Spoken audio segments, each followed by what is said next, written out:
Je suis ce soir accompagnée de Nadia Camar, qui est chef de projet au Gérontopôle. Donc je vous expliquerai ce qu'est le Gérontopôle tout à l'heure, enfin dans quelques instants.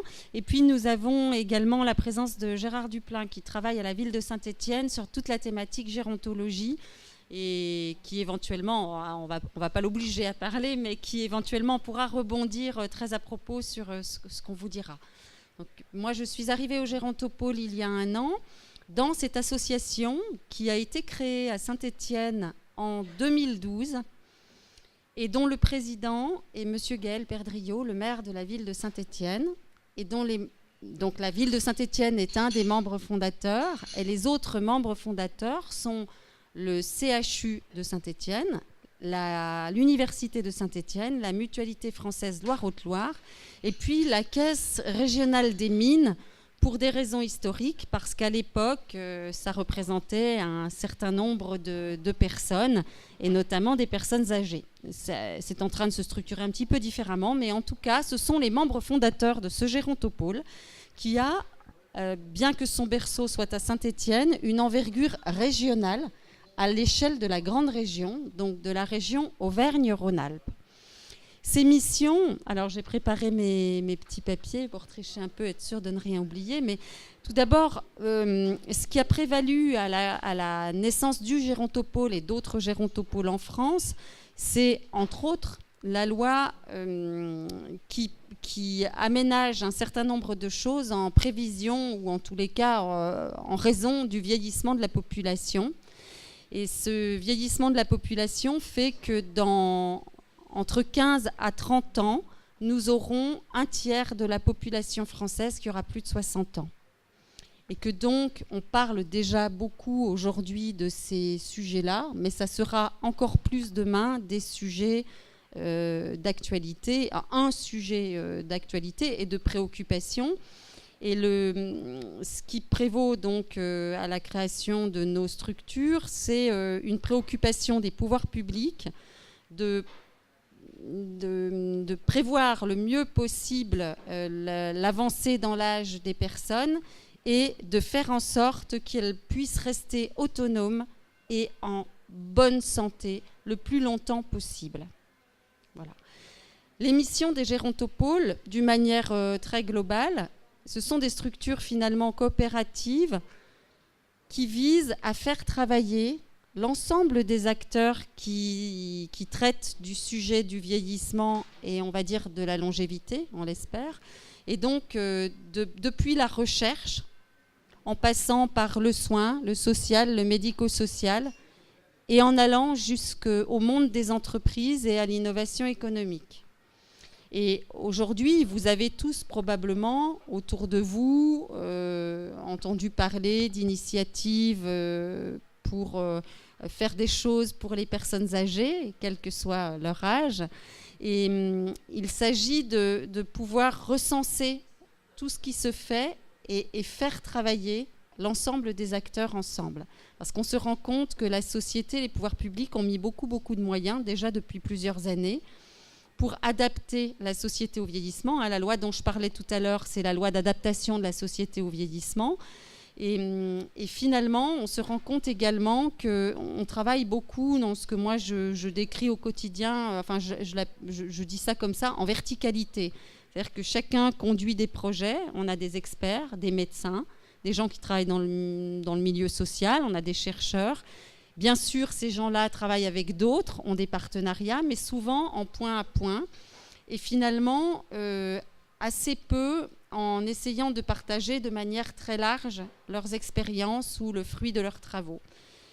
Et le rôle du Gérontopôle, c'est donc de créer une plateforme de coordination et de partage et de pouvoir également apporter des moyens à tous ceux qui travaillent autour du vieillissement, des moyens qui sont des moyens logistiques d'accueil, mais qui sont également des moyens d'aide à la structuration de leur action, comme monter des dossiers projets, aider à la recherche de financement et permettre finalement à la fois, et j'ai beaucoup dit ce mot-là, une meilleure coordination et également de dynamiser toutes ces initiatives et toutes ces actions. Alors je ne vais pas vous paraphraser l'ensemble du diaporama, après je laisserai mes collègues compléter. Le Gérontopôle, aujourd'hui, au-delà des membres fondateurs que je vous ai cités, vous avez compris que son berceau est à Saint-Étienne, j'ai dit que son envergure est régionale. Il est aujourd'hui soutenu dans son action par l'Agence régionale de santé, le Conseil régional, la Caisse des dépôts, Saint-Étienne Métropole et d'autres acteurs qui sont la ville de Saint-Étienne, bien sûr, qui est un des membres fondateurs, et d'autres acteurs qui sont partie prenante. Et aujourd'hui, nous avons 25 membres qui sont en différents points de la région. Donc, nés à Saint-Étienne, rayonnement régional, et des membres qui sont en d'autres points de la région, Grenoble, Lyon, Clermont-Ferrand. Nous avons, alors j'ai pris l'habitude d'oublier ce pan-là de la présentation parce que les gens le savent, mais peut-être que vous avez moins ça à l'esprit. Nous sommes une région atypique parce que nous avons 4 CHU. Nous avons des universités assez fortes dans les 4 grandes villes métropoles de la région. Nous avons des métropoles fortes et dynamiques. Vous savez qu'il se passe à Lyon beaucoup de choses sur la santé, sur la recherche, sur l'innovation. C'est aussi le cas, bien sûr, à Saint-Étienne, c'est le cas à Grenoble et évidemment, c'est le cas à Clermont-Ferrand. Donc, on a un terreau très dense qui nous permet de travailler sur ces sujets-là de manière collective. Et puis, on a à Saint-Étienne aussi des spécificités qui expliquent peut-être pourquoi le Gérontopôle est né ici. Nous avons la Cité du Design, nous avons l'École nationale de la sécurité sociale et nous avons un certain nombre d'autres structures. Nous avons par exemple un pôle santé-innovation qui se trouve à côté de l'hôpital Nord et qui permet justement au personnel de l'hôpital, à des chercheurs, mais qui sont également des praticiens de santé, de venir travailler avec le monde universitaire et le monde de la recherche. Ce campus, il est juste à côté du CHU, il est à côté de la fac de médecine. Voilà. Et donc on a à la fois cette organisation régionale riche, mais aussi cette force à Saint-Étienne. Bien sûr, ce que je viens d'énumérer, les Lyonnais ont également des organisations, les Grenoblois également, mais nous pensons que la force de Saint-Étienne, pour animer tout ça, c'est aussi qu'on est finalement dans un écosystème ou un monde qui est un peu restreint. On est dans un environnement plus petit, et donc il est, entre guillemets, peut-être moins compliqué de faire travailler un CHU, une université, la métropole et tous ces gens-là ensemble, de manière très solidaire pour travailler autour du vieillissement et puis ensuite, bien sûr, aller animer ça au niveau de la région. Les objectifs du Gérontopôle, bon, vous l'aurez compris, je ne vais pas vous passer ça en revue, mais c'est de permettre finalement aux personnes âgées de trouver du mieux possible leur place et de trouver du mieux possible des réponses aux problèmes qu'elles rencontrent au quotidien. Alors, on pourra en discuter tout à l'heure. Régis Gontier aurait été très, très, très content de vous voir ce soir et il a proposé de revenir parler de ce thème-là. C'est le vice-président médical du Gérontopôle et c'est le premier gériatre à faire partie de l'Académie de médecine. Alors, je voudrais vous parler d'initiatives qui ont été peut-être prises par le Gérontopôle et qui ont trouvé leur place à Saint-Étienne, de manière à ce que vous puissiez nous poser des questions et puis peut-être nous ramener à des choses qui sont plus concrètes pour vous, parce que quand je vous dis plateforme d'animation, de coordination, qu'est-ce qu'on a mis en place comme outil depuis 2014, donc l'arrivée d'un chef de projet. Nadia Kamar a porté ce projet depuis 2014, donc maintenant on a un peu de recul. Nous avons mis en place ce qu'on appelle un Living Lab, et vous êtes tous concernés par ce Living Lab, et on va vous expliquer pourquoi. Un Living Lab, c'est un laboratoire à ciel ouvert, ou en tous les cas ouvert sur la société, sur les citoyens, pas seulement sur les patients et les personnes âgées, mais également sur l'ensemble de la société. Ça veut dire aussi les aidants, les décideurs, les professionnels de santé. Alors, bon, ça reste probablement abstrait pour vous. Qu'est-ce qu'on fait avec ce laboratoire à ciel ouvert ? On vient tester des dispositifs ou des idées qui sont apportées soit par des chercheurs, soit par des entreprises, et on vient les confronter à la réalité citoyenne.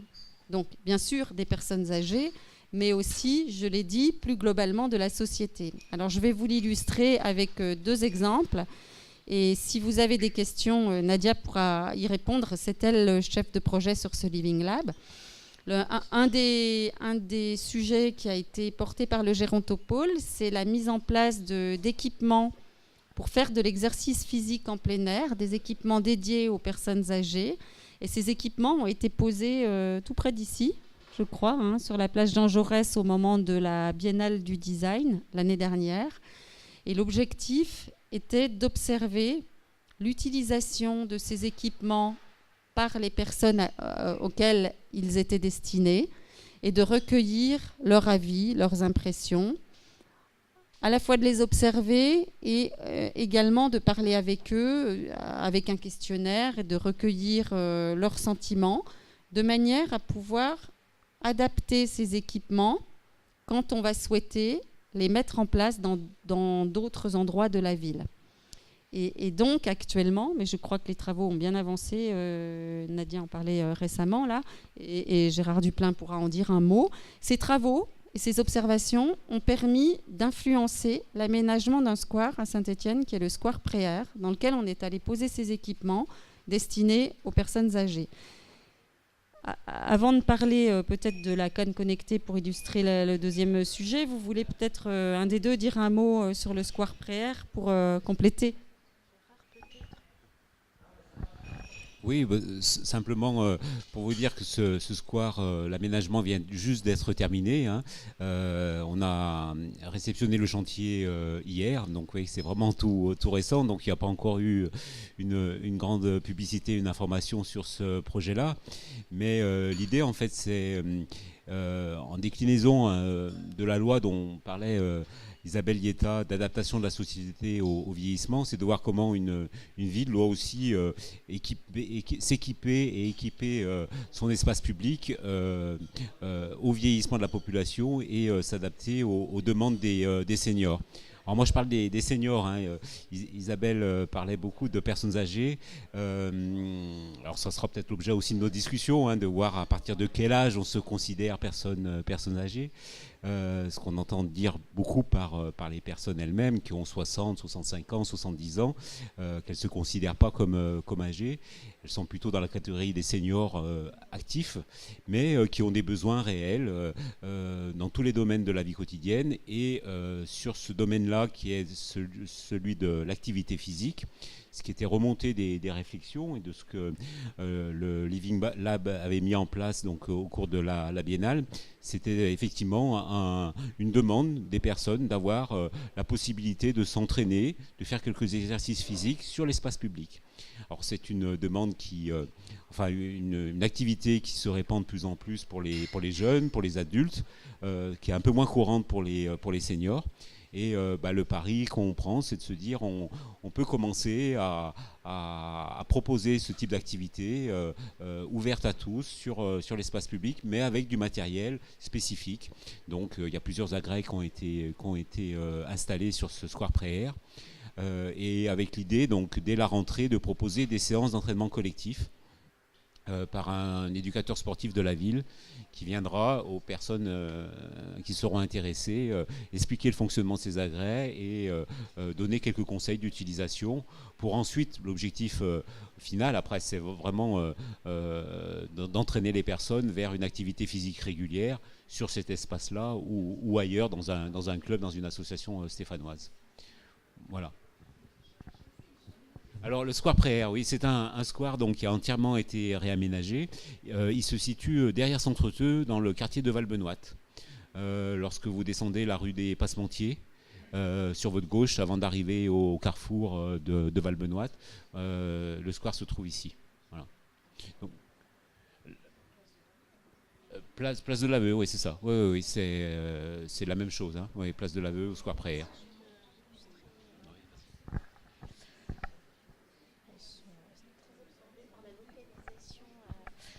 Donc c'est vrai que dans ce projet-là d'activité physique adaptée, d'activité physique, je ne sais pas adaptée forcément, d'activité physique dans l'espace public pour les seniors, Je dirais que la valeur ajoutée d'avoir un gérontopôle et de faire travailler ensemble différentes sphères a été particulièrement riche pour la mise en place de ce projet qui aujourd'hui est sorti de terre, hein, donc, qui s'est transformé véritablement en véritable aménagement urbain.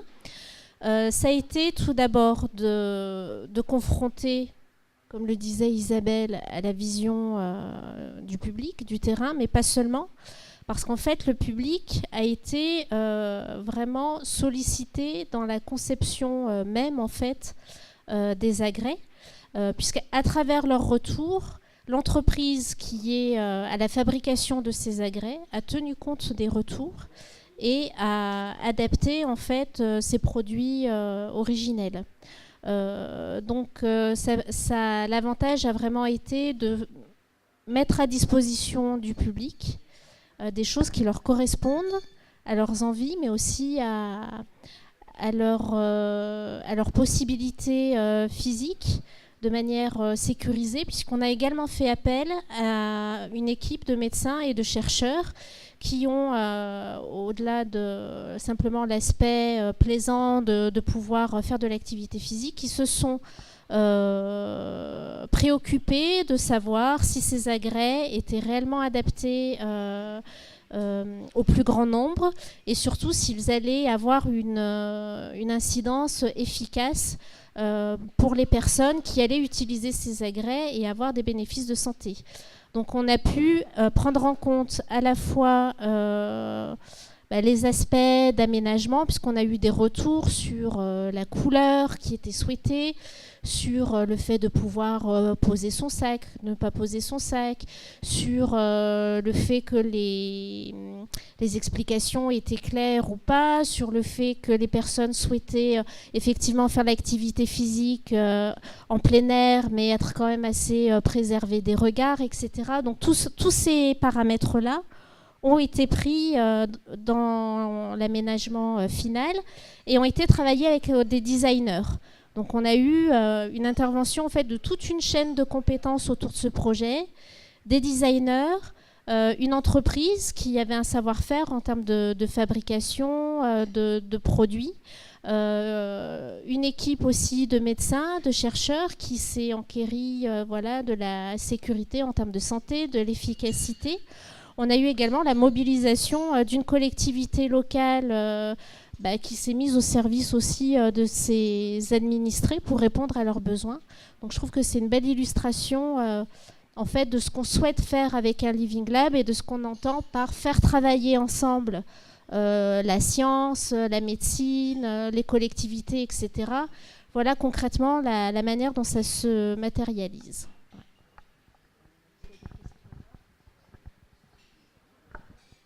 Oui, alors ça, on a focalisé sur cette action-là du Gérontopôle. Après, on fait d'autres choses avec les universitaires, une chaire qui réfléchit comment faire progresser les savoirs sur justement la longévité et tout ce qui peut aller autour des sujets de la gérontologie. Mais je pense que si on reste plus concret pour illustrer nos actions, voilà, le sujet du Living Lab est un bon sujet, mais nous portons aussi d'autres sujets. Merci. Eh bien, on va commencer, disons, la première mi-temps, puisque c'est l'époque. Donc, on va commencer par les questions.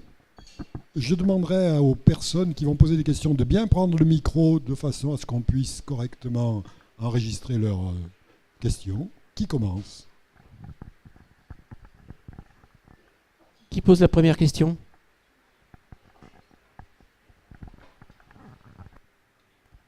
Merci. Alors, moi je trouve très bien tous ces aménagements, mais je me dis que tout ça, c'est pour des gens qui sont encore capables de se déplacer, d'aller eux-mêmes justement sur place pour utiliser tous ces agrès. Donc ils sont capables d'aller pour la place Préair à côté, il y a de la GV, de la gymnastique volontaire qui est proposée par l'AVE. Donc là, ils pourraient, je pense, aussi être encadrés par des personnes puisqu'ils se déplacent déjà. Qu'est-ce que vous faites pour ceux qui ne peuvent pas se déplacer et qui n'ont plus justement cette possibilité d'avoir une vie social, parce que c'est ça aussi, hein, se retrouver sur une place avec des agrès, faire quelque chose avec d'autres, pouvoir discuter justement. Voilà.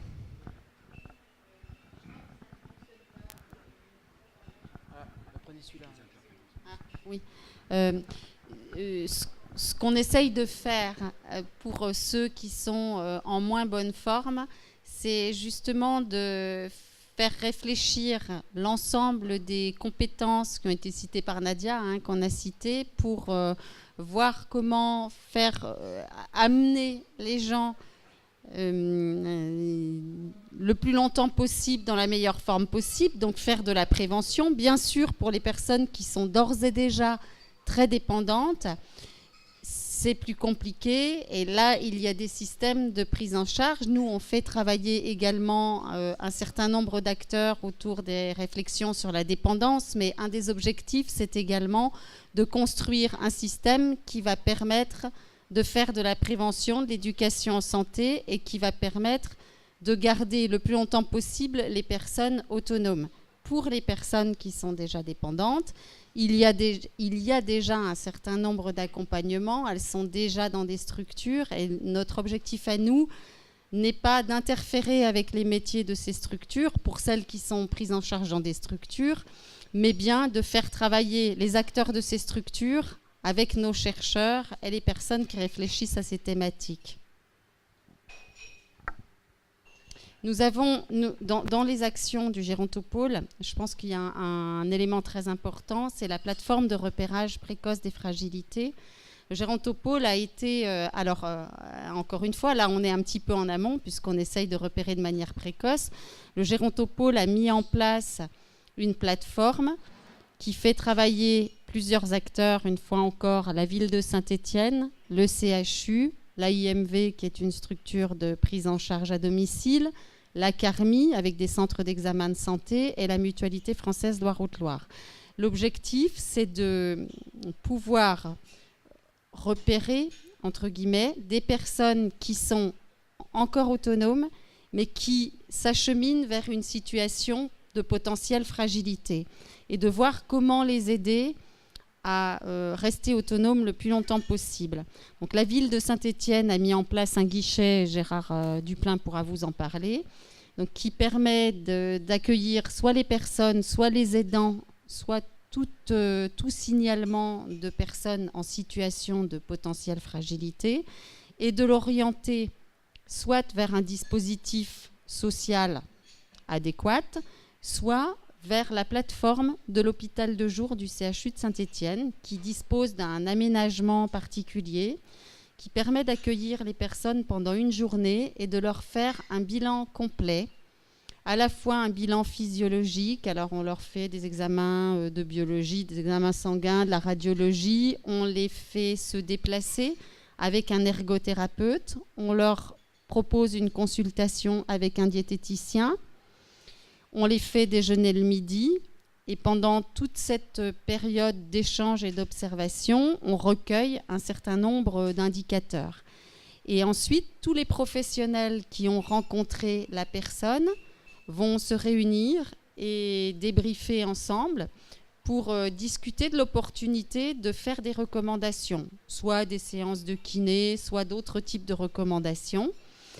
Et ensuite, on revoit la personne avec les professionnels et on lui restitue ce qui ressort de sa journée à l'hôpital de jour. Et une fois, donc là, il s'agit vraiment pour la personne de passer une journée et ensuite de rentrer chez elle avec des préconisations ou la mise en place d'un dispositif d'aide particulier adéquat à son état global. Et ensuite, cette personne est suivie avec des visites régulières à domicile d'ergothérapeutes, toujours en fonction de son état, bien sûr, pour vérifier si elle réussit à appliquer les recommandations qu'on lui a fournies et si tout se passe bien. Ce que j'ai oublié de vous dire, c'est qu'en amont du passage à l'hôpital de jour, il y a également une visite à domicile pour voir si le domicile est adapté justement au fait que la personne puisse rester chez elle.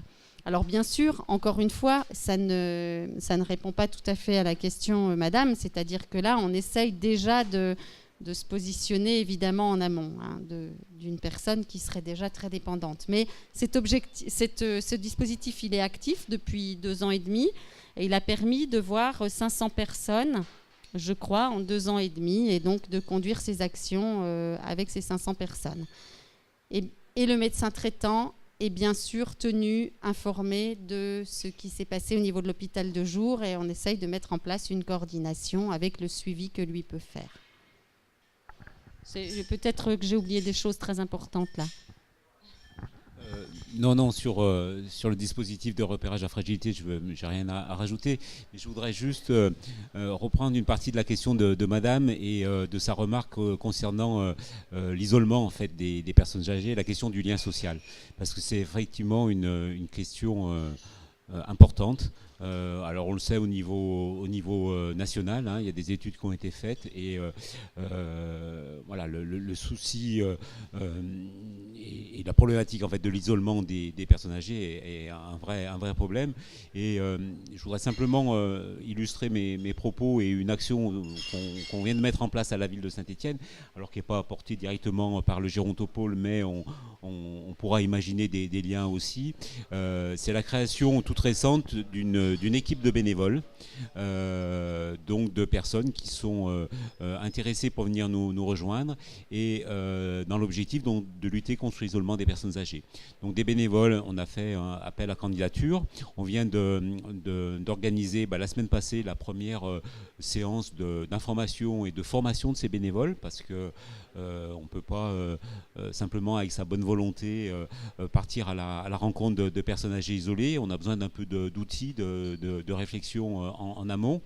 On a par exemple, on leur a proposé une charte éthique qui décline leurs droits et obligations dans ce cadre-là.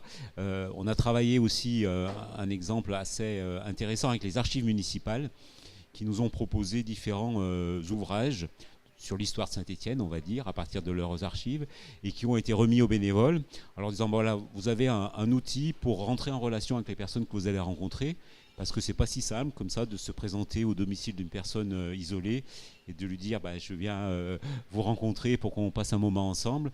Et on s'était dit, avoir un support commun à l'équipe de bénévoles, ce serait un bon moyen de commencer. Et donc ce réseau débute.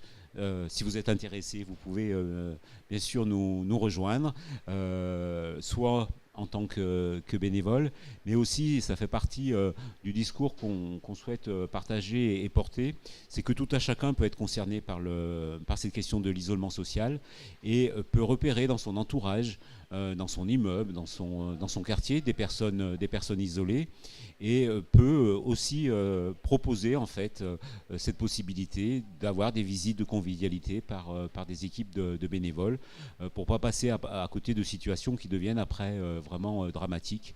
Et le docteur Thomas Sellarié, qui travaille aussi au CHU de Saint-Étienne avec le professeur Gontier et qui travaille au sein de la plateforme des fragilités, est intervenu au cours de cette première demi-journée de formation et a bien expliqué comment l'isolement social pouvait avoir de graves conséquences aussi médicales. Et que du coup, la fragilité, elle est aussi sociale et qu'il faut qu'on puisse intervenir le plus tôt possible pour éviter ces situations qui deviennent après réellement catastrophiques. Et du coup, ça me fait penser, reprendre le titre de ce débat, vivre plus longtemps.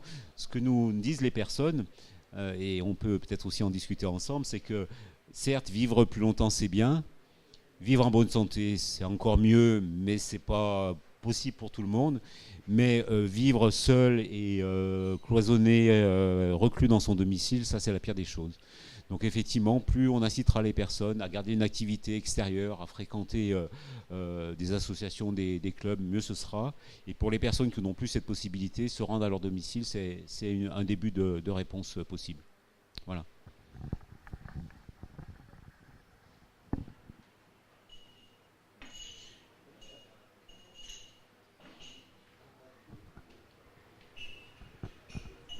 Oui, donc justement, merci pour le titre, parce qu'en fait, c'est pas plutôt vivre plus longtemps, mais c'est vivre plus confortablement, là, jusqu'à maintenant. C'était plus le confort que vivre plus longtemps. Parce que moi, quand je lis vivre plus longtemps, moi je dirais, oui, d'accord, vivre jusqu'à 120 ans. Mais c'est vrai que si c'est pour être isolé pendant 70 ans, sur les 120, ça ne vaut plus la peine. Je ne pense pas qu'il y a aussi une question d'isolement. Alors l'isolement, je trouve qu'il y a un problème familial. Parce qu'en fait, pourquoi les personnes âgées... Alors on n'a pas parlé d'âge aussi, parce que là, on parle de personnes d'un certain âge, on ne sait pas trop. Alors on est senior à partir de quand, vous avez dit aussi. En général, quand on discute avec les gens, la première chose qu'on dit, enfin c'est peut-être même dramatique, mais vous faites quoi dans la vie? Donc ça veut dire qu'en fait, on a une position sociale liée à notre métier. Senior, c'est 45 ans. À 45 ans, après 45, on est difficilement... le CV ne sert plus à grand-chose. C'est-à-dire qu'on n'est plus sur la place pour trouver un boulot. Donc c'est vrai que ça dépend aussi au niveau senior. Ah oui, c'est terrible à dire, mais je suis désolé, mais si vous avez 45 ans et que vous êtes au chômage, vous êtes plus dans la merdouille que si vous avez 25-30 ans. Et à 50 ans, n'en parlons pas. Et pourtant, on paraît en pleine forme. Peut-être qu'effectivement, cognitivement, ou on est peut-être un petit peu dépassé, je ne sais pas, il faut en discuter. À partir de quel âge on se sent vieux? Alors justement, ça dépend peut-être du boulot. Voilà, donc il y a le métier déjà. Et puis effectivement, il y a l'activité physique. Cette activité physique, comme vous dites... c'est vrai que c'est aussi un état d'esprit. Est-ce que des personnes qui ont fait du sport jeune, très jeunes, qui ont fait des compétitions, quand elles ont 60-70 ans, elles ont continué à faire une activité physique? Je parle même d'une activité de bouger, parce qu'en fait, faire du sport n'est pas forcément bon pour la santé, vous le savez très très bien. D'ailleurs, au contraire, c'est même destructif. Il faut bouger, pas forcément faire du sport. C'est surtout bouger 30-40 minutes par jour. Donc c'est vrai que ça, c'est important, effectivement. Pour ces gens d'un certain âge, donc vous n'avez pas dit l'âge, je ne sais pas, il y a le problème de la maladie. On n'a pas parlé d'Alzheimer, mais j'ai fait énormément de maisons de retraite. Alors, de par mon métier, je les ai connais pratiquement toutes, les maisons de retraite. Je ne travaille pas en maison de retraite, mais j'ai fait beaucoup d'animations en maison de retraite. J'ai pratiquement les 2/3 des portraits de tous les résidents de maisons de retraite de la région Saint-Étienne et autour. Et effectivement, il y a de l'isolement. Mais j'ai discuté avec pas mal de personnes qui me disent oui, je ne vois plus ma famille. Je pense qu'il y a déjà un problème, c'est la famille, c'est l'entourage. Alors c'est vrai que c'est très bien d'avoir des associations, mais parfois je partais d'une maison de retraite en me disant mais c'est terrible. Elles sont seules et puis la famille, désolé du terme, mais elle s'en fout complètement. Moi j'ai eu des personnes qui étaient contentes de me voir, elles s'en foutent complètement. Donc c'est vrai qu'il y a un isolement. Il y a un isolement lié à la famille, il y a un contexte autour, parce que les enfants en général ils ne sont pas décédés, c'est rare en général, mais souvent c'est vrai que ce sont des personnes qui sont délaissées. Alors, on n'a pas parlé des maisons de retraite, justement, l'ambiance des maisons de retraite, on peut aussi en parler pas mal, et ce fait, justement, qu'il y a la maladie. On voit beaucoup de gens, moi j'ai fait des endroits où, évidemment, c'était Alzheimer, donc là aussi, donc c'est pas facile, des personnes vivre mieux, donc vivre plus longtemps, oui, alors sur ce titre, vivre plus longtemps, mais comment? En bonne santé, en bonne santé déjà cérébrale. Moi j'ai eu des personnes qui m'ont dit, moi ce qui compte, c'est que j'ai toute ma tête. Je sais que mon corps ne suit plus, mais où j'ai au moins ma tête. J'ai entendu ça il n'y a pas très très longtemps, une personne qui m'a dit ça. Donc c'est vrai qu'il y a déjà à voir sa tête. Ce qui est difficile, c'est qu'on a une chance sur deux, c'est terrible de le dire, mais de toute façon, on va tous mourir d'un cancer ou d'Alzheimer, il y a des grandes chances, c'est ça. Donc, des grandes chances. Oui, je sais, je suis très positif ce soir, mais c'est la dernière fois, donc mais voilà, donc c'est vrai qu'on pourra discuter de ça. C'est vrai, c'est vivre plus longtemps et dans le confort. Et c'est vrai qu'il y a un paradoxe là-dedans, c'est vivre plus longtemps, et plus on vit longtemps, et moins c'est confortable. Et c'est vrai qu'effectivement, il y a le sport, il y a des activités aussi cérébrales, et il y aurait tout ça donc à en discuter là-dessus.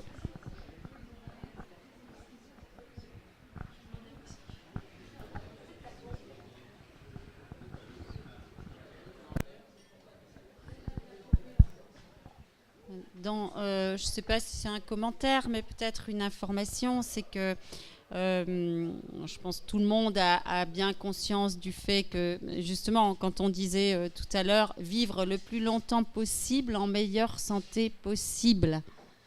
Et donc, nous parlons maintenant non plus de vieillissement, mais de longévité. Et un des objectifs qui nous est fixé, c'est aussi, mais vous l'avez bien compris, de travailler en amont et d'essayer de réfléchir à ce qu'on peut faire pour, en tous les cas, pour la partie qui dépend des personnes qui est dans leurs mains, leur dispenser ce qu'on appelle de l'éducation en santé. Hein. Vous disiez faire du sport, ça n'est pas forcément bon, etc. Alors, je ne vais pas me lancer dans le débat, mais en tout cas, Régis Gontier vous en aurait parlé, et vous l'avez dit, avoir une activité physique, c'est-à-dire être en mouvement 30 minutes par jour. Ça ne veut pas dire aller faire de la course à pied quand il fait 30 degrés, évidemment, mais et se nourrir correctement quand c'est possible.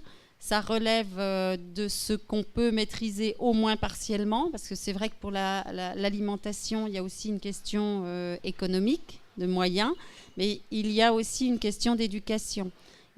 On s'aperçoit des tas de gens dans la population qui ne savent pas qu'il faut effectivement faire 30 minutes d'exercice par jour, et donc il faut essayer de les guider et de les inciter à ça. Vous avez entendu que maintenant, on va faire de l'exercice physique sur prescription médicale et qu'une partie de ces séances d'exercice physique va être remboursée. Voilà. Donc ça fait partie des dispositifs sur lesquels le gérontopôle peut intervenir pour faire travailler un certain nombre de professionnels et d'experts en la matière pour concevoir ce que pourrait être de l'éducation en santé pour alors les seniors. Hein, c'est vrai que moi je suis après il faut aussi s'adapter à la sensibilité des sujets, et Gérard Duplein les connaît bien et les voit souvent, et s'il nous dit il n'apprécie pas d'être appelé personnes âgées, c'est que c'est vrai. Mais bon, quand ils ne sont pas là, de temps en temps on peut en parler dans ces termes-là, mais en tous les cas, à partir de quel moment on est senior, ça c'est effectivement la définition à 45 ans qui avait été posée à un moment donné dans la vie active, mais en ce qui nous concerne, quand on parle d'études, souvent on positionne la barre actuellement. Là, je ne parle pas d'éducation en santé ou de choses qui peuvent être faites très en amont, mais quand on parle d'études sur la façon dont les personnes prennent leur traitement et de regarder les impacts que ça peut avoir, bénéfiques ou non, là, souvent, on se positionne, on met la barre à partir de 65 ans. Voilà. Mais ça ne veut absolument pas dire que la cible du gérontopôle et que le gérontopôle ne travaille que sur ces populations-là. Et ça ne veut pas dire qu'à 65 ans, monsieur, on est très vieux. C'est pas ça que ça veut dire. Ça veut juste dire qu'à partir de cet âge-là, on est susceptible souvent d'avoir un traitement. Et voilà. Là, je citais cet exemple-là, mais...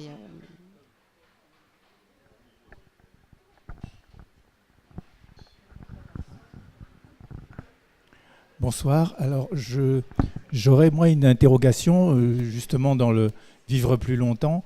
Je ne sais pas si vous pouvez y répondre, sur l'état de l'art, de nos connaissances sur les mécanismes de vieillissement au niveau biologique. Est-ce qu'il y a un mécanisme? Est-ce qu'on le connaît? Parce que on entend plein de choses, des dispositifs presque autodestructrices dans les cellules qui font que,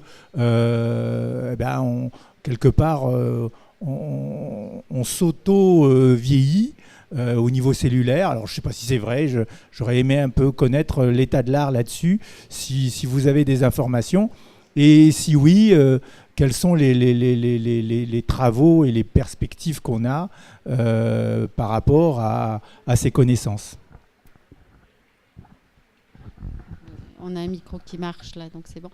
Moi, je ne suis pas, peut-être que mes collègues le sont, un spécialiste du sujet. Et là, Régis Gontier aurait pu déjà vous donner plus d'informations que nous, mais simplement, peut-être ce que moi je peux vous dire, c'est qu'on utilise de plus en plus la génomique pour effectivement faire de la prédiction individuelle de ce que sera le vieillissement.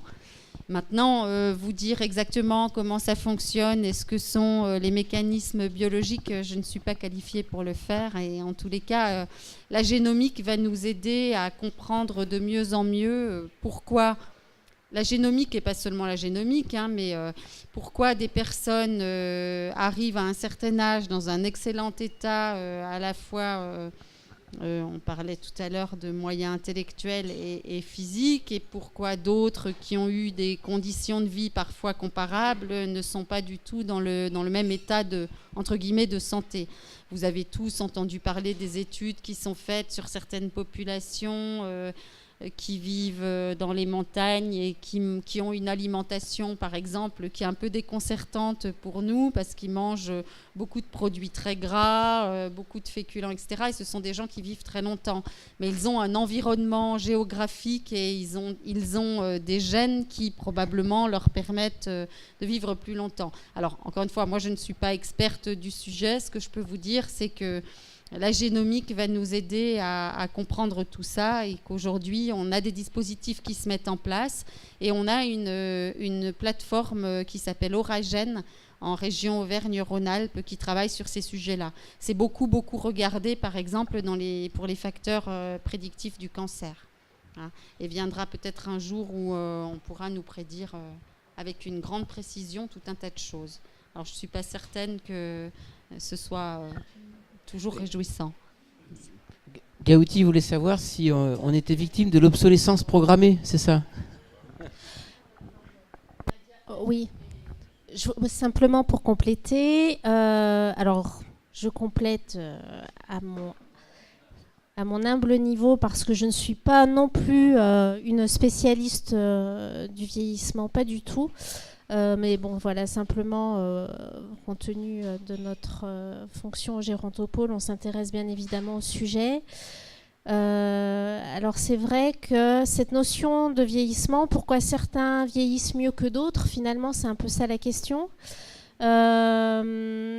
Alors souvent, ce qui est avancé par les scientifiques qui se penchent sur ces questions-là, c'est de bien avoir en tête que le vieillissement, il n'est pas uniquement biologique.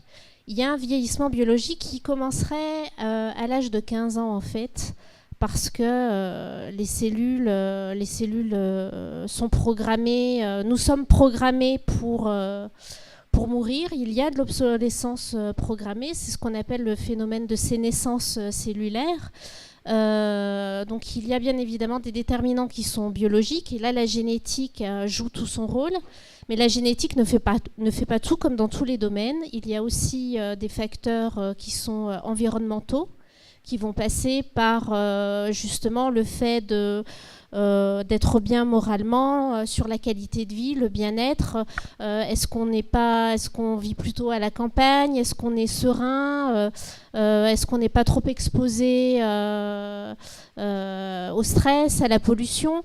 Est-ce qu'on est bien socialement avec sa famille? Donc ça aussi, c'est des facteurs en fait qui jouent énormément sur le vieillissement.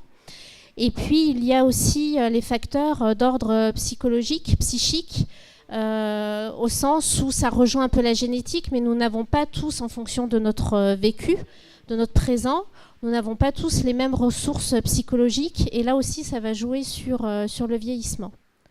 Voilà.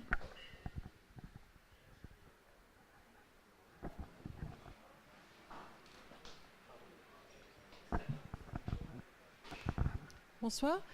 Ça ne fonctionne pas, si. Est-ce que vous savez si l'étude du vieillissement des animaux peut nous renseigner justement sur l'étude du vieillissement des êtres humains? Est-ce qu'il y a des études faites sur le sujet? Oui, c'est certain. Il y a des études qui sont faites sur le sujet, mais c'est pareil, je ne peux pas vous en parler dans le détail. Hein. On étudie, vous le savez, tout un tas de choses en comparaison des comportements humains ou en tous les cas de l'évolution de l'homme.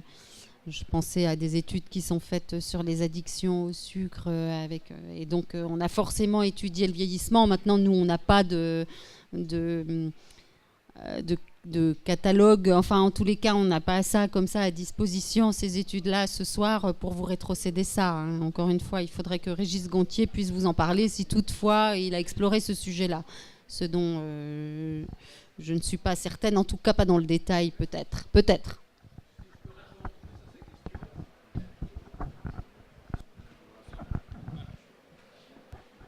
Excusez-moi, parce qu'après ça sera hors sujet la question. En fait, oui, ce qui pose problème, c'est qu'on sait qu'il y a des animaux qui sont éternels.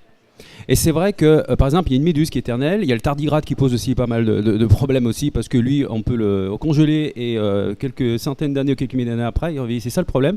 On a une grenouille aussi qui, elle peut se congeler complètement, je décongèle et elle est en pleine forme, elle ressaute. Et c'est vrai que c'est ça. En fait, ce qui pose un problème, c'est qu'on est des singes.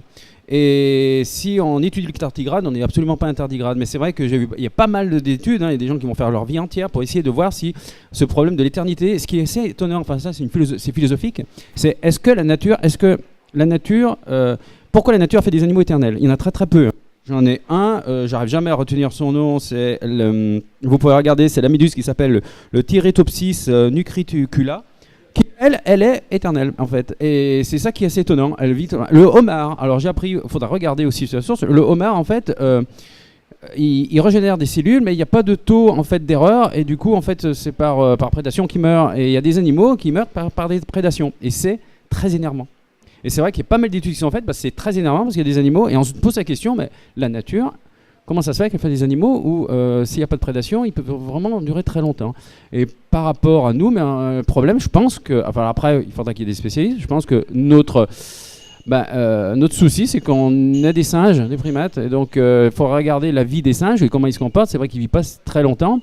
Alors que des animaux beaucoup plus simples, qui ont beaucoup moins de cellules, effectivement, eux peuvent vraiment vivre beaucoup plus longtemps. Mais c'est vrai qu'il y a énormément d'études là-dessus, parce que de toute façon, on sait très bien. Et Google, d'ailleurs, c'est son rêve, c'est de devenir éternel. Mais ça, et donc, il y a des animaux qui le sont déjà. C'est ça, quand même. C'est tout. Une parenthèse.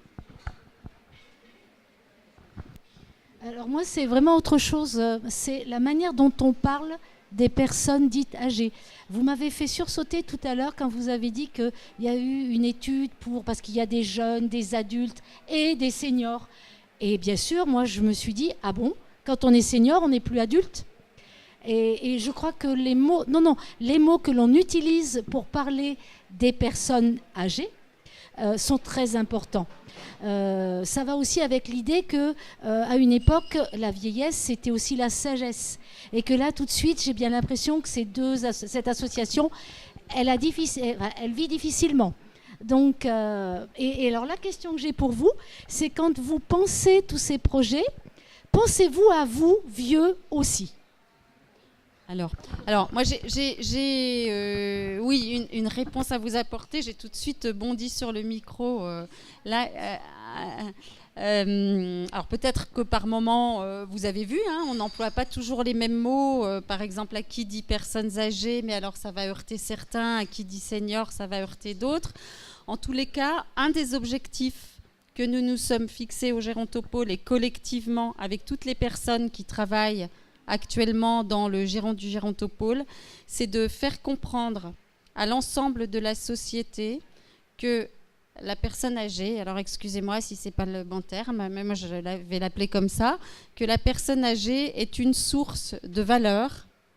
Alors je rejoins, c'est un peu ce que vous disiez avec la sagesse, c'est une source de valeur et pas seulement une source de coût, parce qu'on nous parle beaucoup de ce que ça coûte au niveau des EHPAD, de ce que ça coûte de ce que coûte l'aide à la dépendance, mais on parle moins souvent de ce que font les personnes qui, on va dire entre guillemets, sont âgées, parfois donc ont un peu plus de temps, quand elles apportent du temps à d'autres, qu'elles consacrent leur temps à gérer des associations, à conduire des activités, à s'occuper d'autres. Vous avez beaucoup d'associations à Saint-Étienne, il y en a aussi ailleurs, et on s'aperçoit quand on va dans le milieu associatif, y compris quand on y va un peu moins, que les associations sont un maillon extrêmement important de l'activité de la société, et que sans un certain nombre de personnes qui donnent de leur temps parce qu'elles sont retraitées ou âgées, qu'elles ont un peu plus de temps, eh bien ça ne fonctionnerait pas. Et nous avons eu dernièrement dans un groupe de travail le président de la Société régionale de gérontologie qui nous a dit c'est un élément extrêmement important, il faut qu'on travaille sur la communication et la valorisation de la personne âgée, du senior dans la société, pour bien montrer qu'à la fois, il faut que la prise en charge qu'on apporte soit collective, qu'on n'attende pas tout des pouvoirs publics. Vous avez fait référence à la famille. Et on s'aperçoit que finalement l'avenir du système, ça repose sur les familles, sur les aidants, sur les amis, parce qu'on ne pourra pas tout mettre à charge, on va dire, des pouvoirs publics. Et par conséquent, il faut essayer de valoriser tout cet écosystème et puis de le dynamiser et de voir comment on peut reproduire des expériences qui nous permettraient d'enrichir les écosystèmes locaux avec des expériences qui se font ailleurs. Donc ça fait partie de ce à quoi on réfléchit. Alors, quant à la question de savoir si on pense à nous quand on sera plus âgé,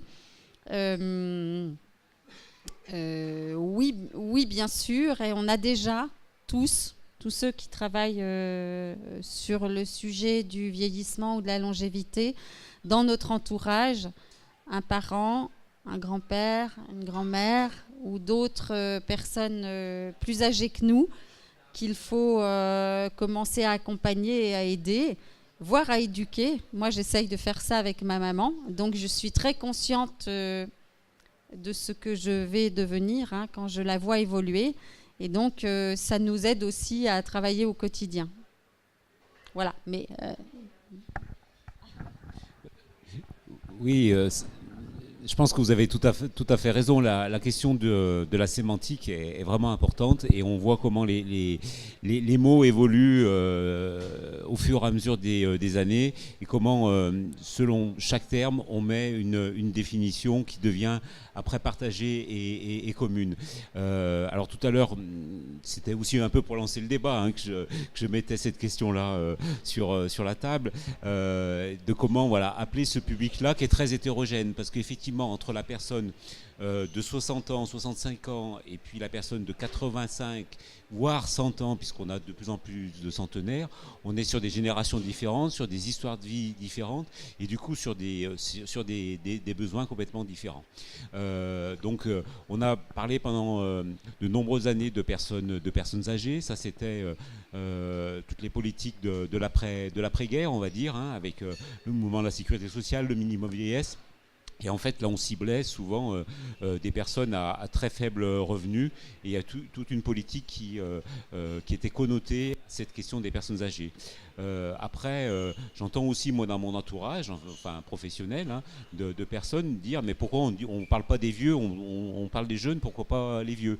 Les vieux, si nous, on emploie ce terme-là, des fois on le fait comme ça un peu entre nous, si on l'emploie au niveau public, parfois il y a des réactions aussi très négatives, parce qu'il y a une connotation apportée à ce terme qui est négatif. Dans les années 80, 90, on a parlé de personnes âgées dépendantes. C'est une nouvelle notion aussi qui est apparue. Au-delà de la maladie, des problèmes de santé, on a évoqué la question de la dépendance. Et c'est comme ça qu'il y a une loi qui est dans les années 80 qui a créé une prestation spécifique qui s'appelait la prestation spécifique dépendant. Je ne sais pas si vous en avez entendu parler, la PSD. Et après, cette prestation a évolué. On a parlé de l'APA, l'aide aux personnes âgées en perte d'autonomie. Voilà. Donc vous voyez que les termes sont... on parle de retraités aussi. Mais tout le monde ne se reconnaît pas forcément dans ce statut de retraité, parce qu'on peut avoir été une femme au foyer sans activité professionnelle. On est quand même âgé, mais on n'est pas retraité. Enfin voilà, donc cette question-là, elle est large et ouverte, et je trouve que c'est intéressant qu'on en débatte, parce que c'est aussi comme ça qu'on fait évoluer les représentations des uns et des autres qu'on peut avoir sur ces notions. Je suis entièrement d'accord avec Gérard, et on voit bien en fait que quel que soit le terme qu'on utilise, il y a toujours une susceptibilité qui est vécue par un groupe ou par un autre. Et à mon avis, c'est assez symptomatique finalement du fait que ce qui compte, c'est pas tellement les mots qu'on utilise. Enfin si, les mots sont importants, mais je dirais que l'origine du mal n'est pas forcément le vocabulaire qui est utilisé, mais plutôt effectivement l'image du vieillissement qui n'est pas valorisée dans notre société actuelle. Il y a une part de culturel aussi là-dedans, puisque sur des cultures qui sont sur des modes de vie moins individualistes, plus, comment on dit, en relation sociale, en fait, il y a une fonction pour pour la personne âgée, il y a un rôle qui est de la transmission de l'histoire, de la tradition et de l'expérience en fait, et qu'on a peut-être perdu dans nos sociétés aujourd'hui, et qui fait que derrière toutes ces susceptibilités autour du vocable qu'on utilise, finalement c'est assez révélateur peut-être du sens aujourd'hui qu'on peut donner au vieillissement dans nos sociétés modernes.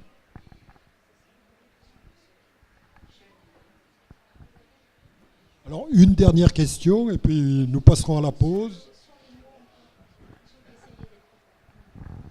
Moi, j'aime bien le mot d'adulte, parce qu'il fait perdurer jusqu'au bout. Et même, par exemple, dans une maison de retraite, si on continue à dire adulte âgé, on évite d'oublier que la personne dont on s'occupe est adulte et a été responsable. Et c'est ce mot, parce que le mot personne, je le trouve très bien aussi. Parce que personne âgée, on est une personne jusqu'au bout. Mais on est aussi un adulte jusqu'au bout. Et ce mot d'adulte, on ne la colle pas souvent avec âgé. Et pour autant, il aurait quand même une fonction d'équilibre, pour ne pas oublier que la personne qui a vieilli, que nous, quand on est vieux et décati, allons-y, on est toujours quelqu'un qui est un adulte. On ne redevient pas un enfant. On est un adulte qui perd des possibilités. Et c'est pour ça que d'associer les deux, je trouve que ça aide à se rappeler qu'on ne peut pas faire n'importe quoi ou dire n'importe quoi à une personne qui perd ses capacités.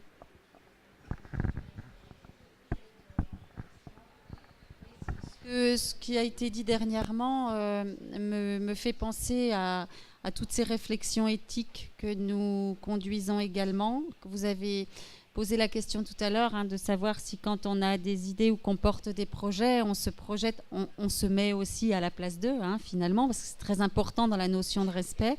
On est très attaché dans les valeurs du Gérontopôle et dans sa construction régionale à mettre en place des comités ou des réflexions éthiques pour veiller à ce que les actions et les projets s'inscrivent bien dans ce cadre, et toujours avec des réflexions, on va dire, pluridisciplinaires en la matière. Vous avez un comité à Saint-Étienne, à Saint-Étienne et au-delà, qui s'appelle Terre d'éthique et qui réfléchit à tous ces sujets-là, et avec lequel nous projetons de travailler prochainement pour éviter ce comité qui s'appelle Terre d'éthique. Lui, il permet de faire travailler les professionnels de différentes structures ensemble, et ça évite que chaque structure de prise en charge ou de santé ait son propre comité éthique, parce que les ressources sont rares et ça fait appel à des ressources multiples.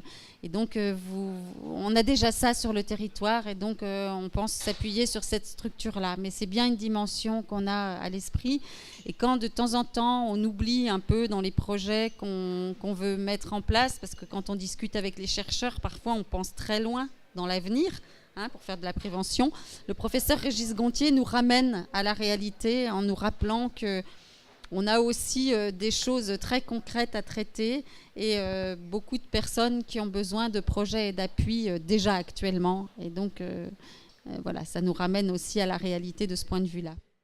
Alors moi, ce soir, je mettrai tout le monde d'accord, c'est des vieux. Je vous ai amené des livres qui parlent de vieux. Des vieux gentils, des vieux détestables, des vieux tendres, des vieux drôles, des vieux avec des rides, des vieux incontinents, des vieux avec des cheveux blancs, des vieux sans cheveux. Mais des vieux qu'on aime beaucoup, et effectivement, dans la littérature, il y en a énormément. Donc la première sélection que je vous ai mis là, justement, c'est des livres qu'on a vu beaucoup paraître ces derniers temps, tous à peu près dans la même veine. Ça va être des vieux drôles, touchants, attendrissants. Le premier de la série, c'était le vieux qui ne voulait pas fêter son anniversaire, qui a lancé en fait cette mode. Voilà, c'est l'histoire d'un vieux monsieur qui s'apprête à fêter 100 ans, qui est en maison de retraite en Suède, et en fait il veut pas, ça le gonfle, et donc il s'échappe en pleine nuit, et il va un peu à la manière finalement d'un Forrest Gump croiser pas mal de personnages sur son chemin. Il se trouve qu'il était artificier et qu'il a croisé pas mal de monde au cours de sa vie, notamment Franco et un certain nombre d'autres. Donc vous avez plusieurs titres que je vous ai amenés ici qui sont plutôt drôles. Aphrodite et Vieille Dentelle, c'est deux vieilles sœurs qui se mettent à produire du Viagra en fait, et elles vendent par correspondance. Enfin, voilà, vous avez pas mal de choses comme ça et c'est très drôle. Passé ces titres-là, on a des titres donc là plus littéraires et plus touchants en fait, enfin voilà, qui font plus réfléchir. La grand-mère de Jade, qui est parue aux éditions J'ai lu, mais d'abord chez Actes Sud, raconte l'histoire de cette jeune femme d'une trentaine d'années à qui son père apprend que la grand-mère, elle commence à vieillir sérieusement et qu'elle est plus autonome et qu'on va la placer en maison de retraite. Et pour Jade, il n'en est pas question, donc elle va aller chercher sa grand-mère, elle est parisienne, Jade. Sa grand-mère vivait à la campagne et la ramène chez elle et va vivre avec elle. Il y a un énorme retournement de situation à la fin, mais je vous en dis pas plus. Profane de Jeanne Benhammer parle d'Octave, qui est un vieux monsieur, un ancien médecin, qui sent sa fin approcher et qui décide d'organiser sa fin de vie de la façon la plus douce possible. Et donc en fait, il va embaucher 4 personnes. Il les embauche uniquement sur des critères de qualité et de caractère de ces personnes, afin de créer des liens d'amitié entre lui et ces personnes, et entre ces personnes et entre elles. C'est magnifique, en fait. C'est vraiment un livre superbe.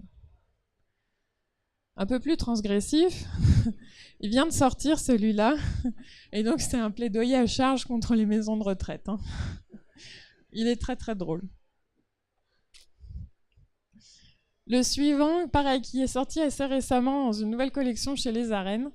Mamie Luguerre, en fait, un matin, est arrêtée par la gendarmerie parce qu'elle vient de tirer à vue d'abord sur son voisin qui est notaire, puis sur la brigade qui est arrivée en les prenant pour des gitans. Enfin, c'est ce qu'elle dit, parce qu'au cours de l'interrogatoire, on va découvrir dans sa cave pas moins de 7 cadavres.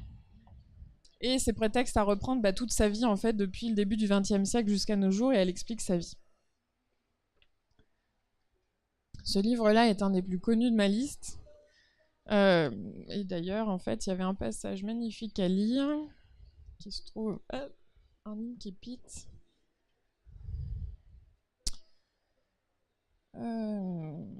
Voilà. La citation qui résume tout le livre, c'est...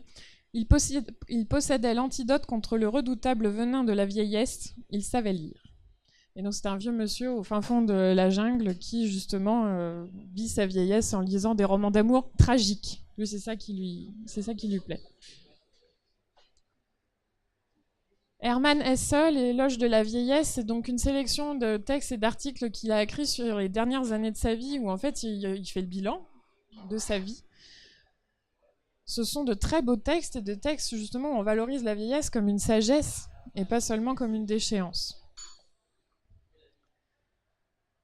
Et puis ceux-là, forcément, c'est sans doute mes préférés. Nos vieux fourneaux, en fait, c'est une vieille bande de chouettes copains qui étaient syndicalistes dans une usine pharmaceutique sans doute aux environs de Lyon et qui se retrouvent à l'enterrement de la femme d'un des copains. Ils accompagnent le copain, ils le soutiennent, jusque chez le notaire, qui ouvre le testament de sa femme et qui lui révèle un secret absolument épouvantable, qui va le jeter sur les routes, suivi par les copains qui essaient de l'empêcher de faire une connerie. Ce sont des vieux absolument formidables, iconoclastes, complètement révolutionnaires. Ils ont un groupe notamment de vieux anarchistes qui s'appelle Ni Yeux ni Maîtres. Et en fait, c'est un groupe d'handicapés qui va pourrir les soirées politiques. Comme ils sont vieux et handicapés, on peut rien leur faire, quoi. C'est une série, il y en a 4, et en fait, vu que ça marche très bien, c'est parti pour durer, parce que chaque tome est un vrai régal. Celui-ci, Jamais, chez Bambou, de Bruno Duhamel, vient de sortir. C'est très beau, on retrouve un peu un esprit caustique comme ça, comme les vieux fourneaux. Les dialogues, on dirait du Michel Audiard. Tant pour les vieux fourneaux que pour celui-ci, c'est vraiment truculent. Cette Madeleine, 95 ans, donc, qui est aveugle de naissance, on le découvre tout de suite, vit en Normandie, dans sa maison, seule, depuis assez longtemps, parce qu'elle a perdu son mari il y a déjà très très longtemps. Ils n'avaient pas d'enfant, donc elle est vraiment très seule. Et il se trouve que sa maison est en bord de falaise et que les falaises sont en train de s'effondrer petit à petit et que le maire de sa commune essaie désespérément de l'arracher à cette maison et de la mettre en maison de retraite pour ne pas qu'elle meure ensevelie dans sa maison, et donc lui avec des problèmes derrière. Sauf que bien sûr, elle ne veut pas. On saura pourquoi au fur et à mesure de l'histoire, et c'est un très beau portrait de vieille dame indigne. Et puis ensuite, on va partir sur une dimension un peu plus fantastique de la vieillesse, en reparlant du portrait de Dorian Gray, qui est en fait l'histoire de Dorian Gray, donc, qui refuse de vieillir et qui conclut un pacte, en fait, il vend son âme, c'est le tableau qu'il représente qui va vieillir à sa place. Et donc, enfin voilà, on va parler de pas mal de choses. Si la version s'appelle non censurée, c'est parce qu'au début du XXe siècle, je rappelle qu'Oscar Wilde est homosexuel, et donc il fait des allusions à l'homosexualité très flagrantes dans le livre, sauf que bien sûr, quand le livre a été publié, il n'était pas question que ces aspects-là du livre sortent, donc ça avait été censuré, donc ça c'est une vraie traduction intégrale. Ce livre-là est un livre pour adolescents, qui existe depuis très très longtemps, mais qui est republié régulièrement chez d'autres éditeurs au fur et à mesure que les précédents disparaissent. En fait, donc l'être humain a trouvé le moyen de ne plus mourir. Donc, on vit éternellement, et bien sûr ça génère des problèmes, c'est-à-dire que la Terre est surpeuplée.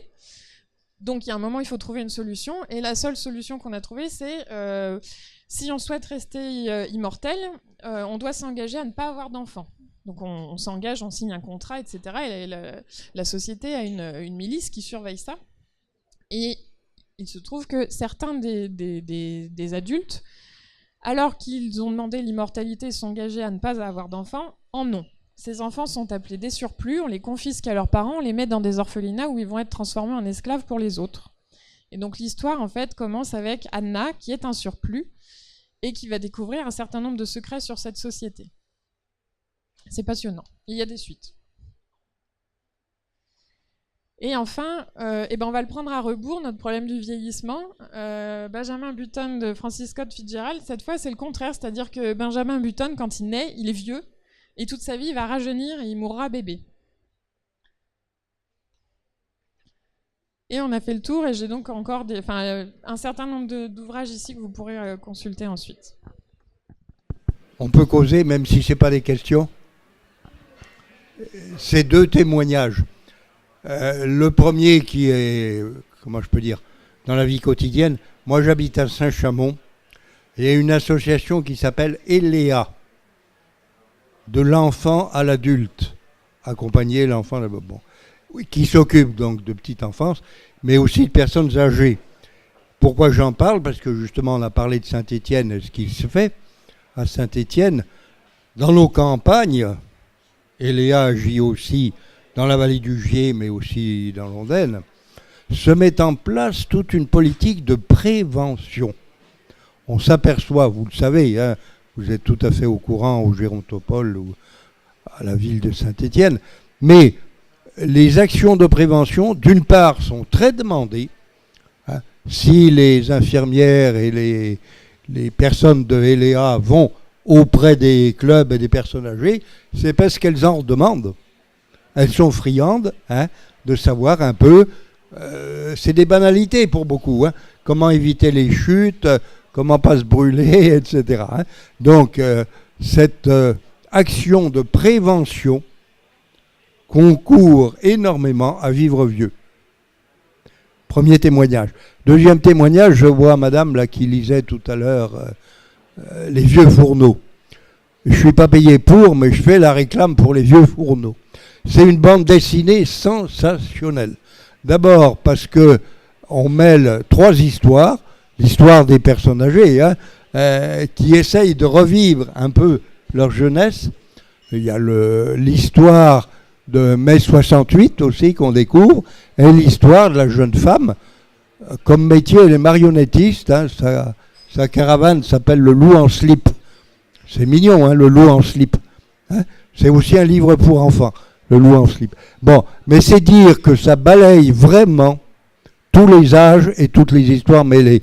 Et deuxième chose, le graphisme, le dessin est extrêmement fouillé, c'est passionnant à lire, 3 tomes, je vous recommande Les Vieux Fourneaux. 4, oui, vous avez raison, 4.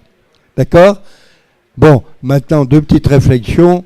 Vous avez raison d'insister sur le fait que le regard qu'on porte sur la vieillesse fait beaucoup. On n'existe que dans le miroir des autres. Petite anecdote que citait monsieur, je ne sais plus si c'est Jacques Lang, mais enfin un gars, médecin du monde là, et puis qui allait porter des sacs de riz en Afrique. Quand il sortait, Kouchner, vous connaissez l'histoire avec les vieux et les jeunes, quand il débarquait avec son sac de riz, hein. Donc, il disait, non, on va servir les enfants d'abord, hein, c'est eux qu'il faut nourrir.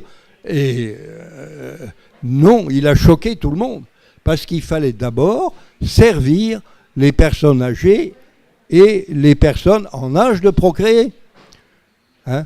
Des gamins, on en fait toujours, des gamins, on a le temps, surtout en Afrique, hein, bien sûr, mais la sagesse des personnes âgées, c'est vraiment le trésor. Et j'aime beaucoup, pour finir, cette définition de la personne âgée. Il y en a beaucoup, hein, mais le vieillard, du temps où on prononçait encore le mot vieillard, sans se faire taper dessus, le vieillard ne chauffe plus, mais il éclaire. Je trouve ça très beau. Oui, d'ailleurs, quand on regarde certains films français des années 50, parfois on voit les noms d'institutions, c'était hospice pour les vieux, hospice pour les vieillards, on n'avait pas peur de dire le mot. Ouais.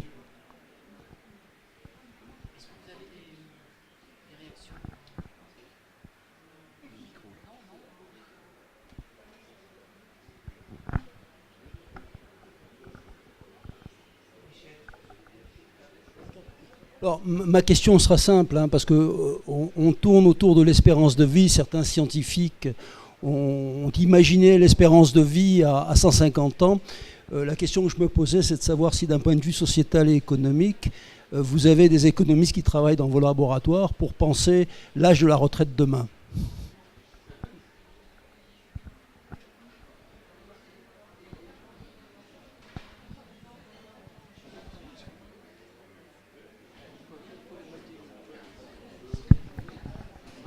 Alors, nous n'avons pas de laboratoire, hein. On travaille avec l'université des chercheurs, donc il y a des tas de gens qui font des calculs sur un tas de choses, et probablement des gens qui travaillent sur l'âge de la retraite. C'est un sujet ô combien politique, donc je pense que bien au-delà des réalités économiques, ça porte d'autres réalités, et à la fois politiques, sociétales, mais... ce à quoi... Alors bon, oui, il y a des gens qui travaillent probablement sur le sujet dans notre environnement.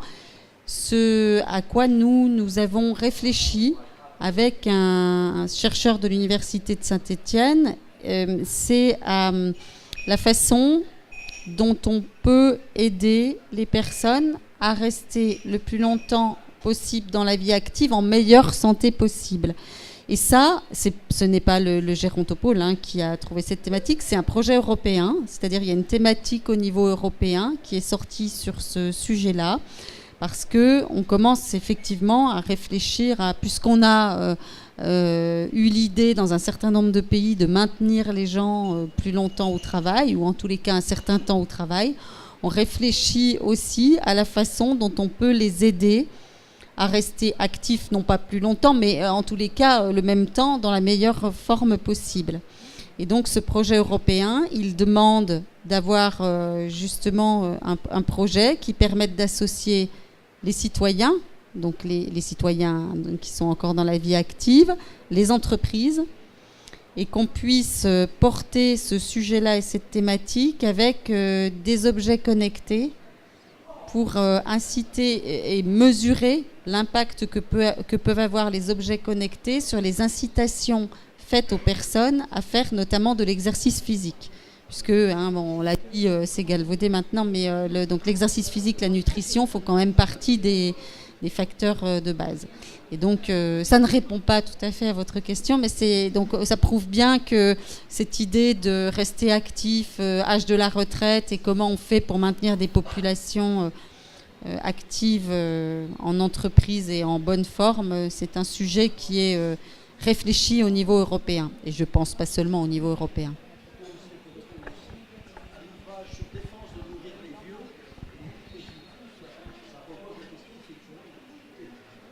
Il y a un livre aussi, je pensais que vous alliez le citer, qui s'appelle « Vive les vieux » et qui justement fait l'éloge de tout ce que les personnes âgées apportent à la société en matière de revenus, de ressources. Mais vous connaissez probablement, il n'est pas très récent.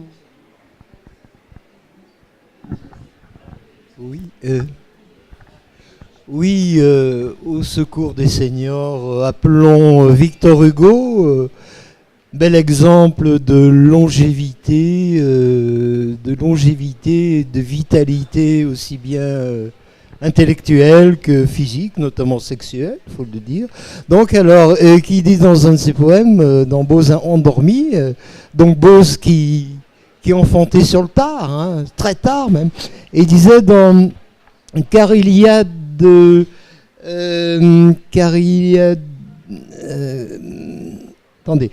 le jeune homme est beau, mais le vieillard est grand. Et aussi, il y a de la lumière dans l'œil des jeunes gens, mais dans celle du vieillard, il y a de la lumière. Hein, voilà. Alors ça, c'est quelque chose qui peut mettre du baume au cœur des seniors. Et puis en parlant de seniors, moi je trouve que c'est bien, parce que j'ai été senior à 18 ans. Hein, quand on faisait du sport, hein, d'abord on était poussin, ensuite on était minime, cadet, junior, senior. Mais alors par contre, à 35 ans, j'ai été vétéran. Alors là, ça m'a foutu un coup. Mais quels que soient les problèmes de sémantique, gardons le moral.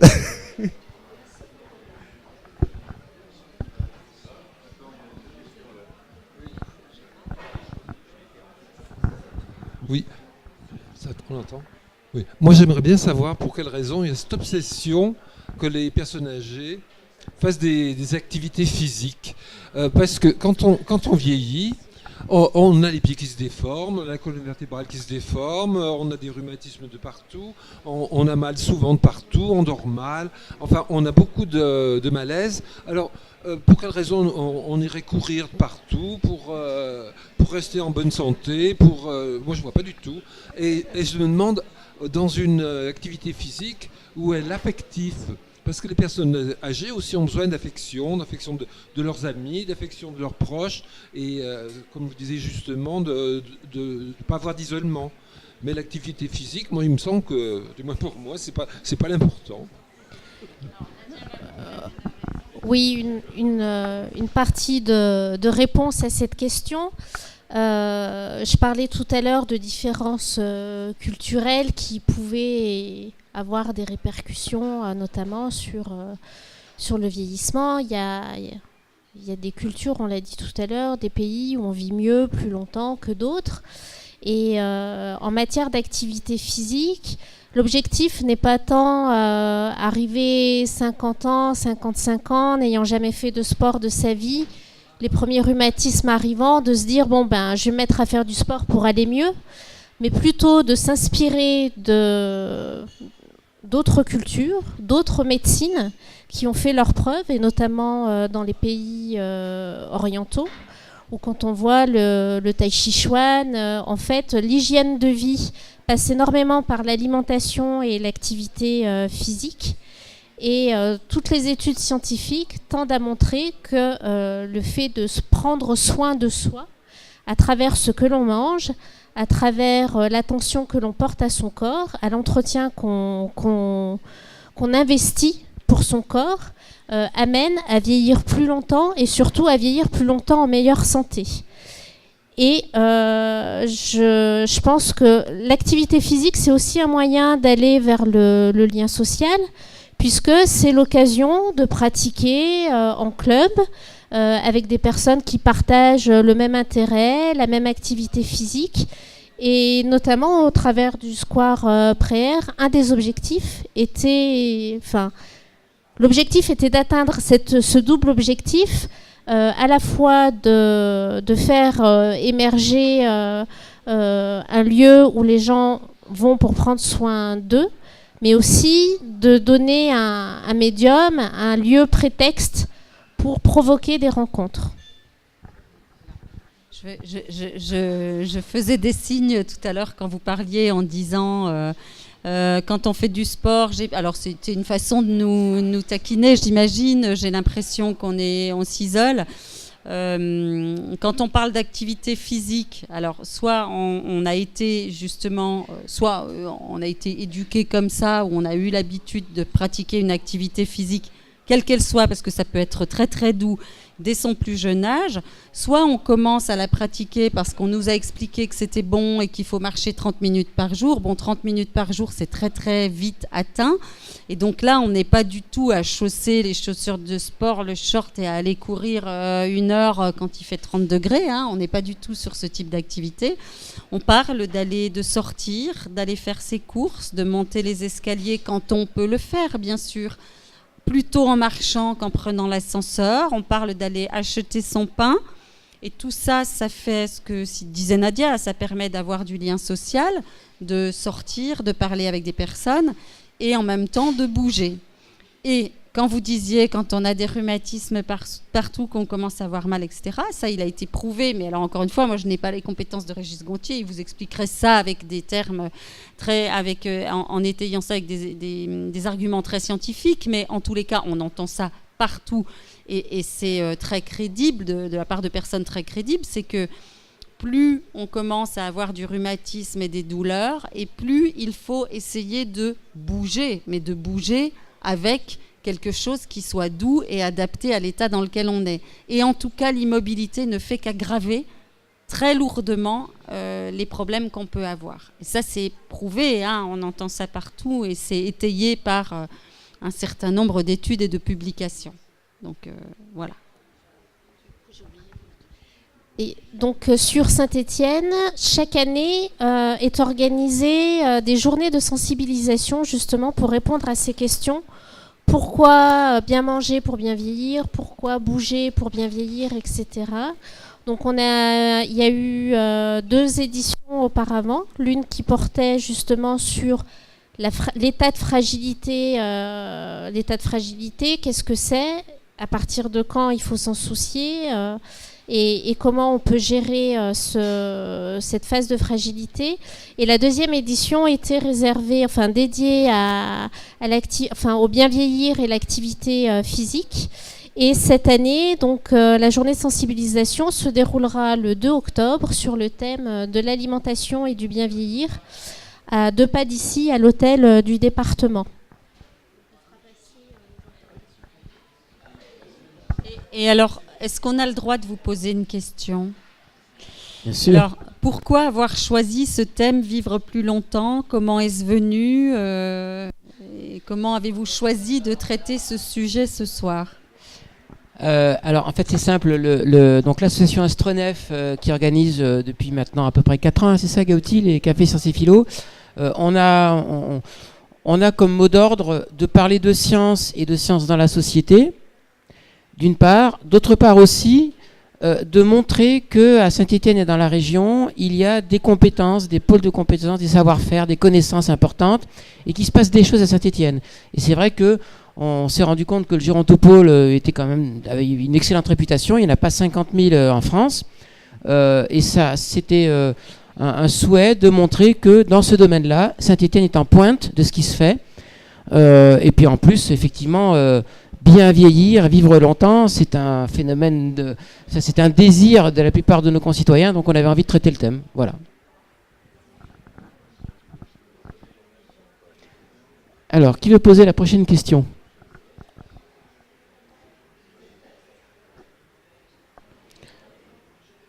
Moi, j'ai peut-être une dernière question alors. Vous nous avez expliqué donc au début qu'effectivement c'était plus simple peut-être à Saint-Étienne de faire travailler ensemble l'université, les collectivités territoriales, parce que c'était plus petit comme territoire. Et vous nous avez expliqué que vous mettez en application donc le Living Lab, c'est quelque chose qui est quand même assez étonnant. Et ce que je me demandais, c'est est-ce que avec les autres gérontopoles, vous communiquez du point de vue de vos expériences? Parce qu'on peut imaginer que dans certaines autres régions ou villes de France, on n'a pas la même population, pas les mêmes habitudes de vie, et peut-être que vous avez des expériences différentes. Est-ce que vous communiquez là-dessus entre gérontopoles?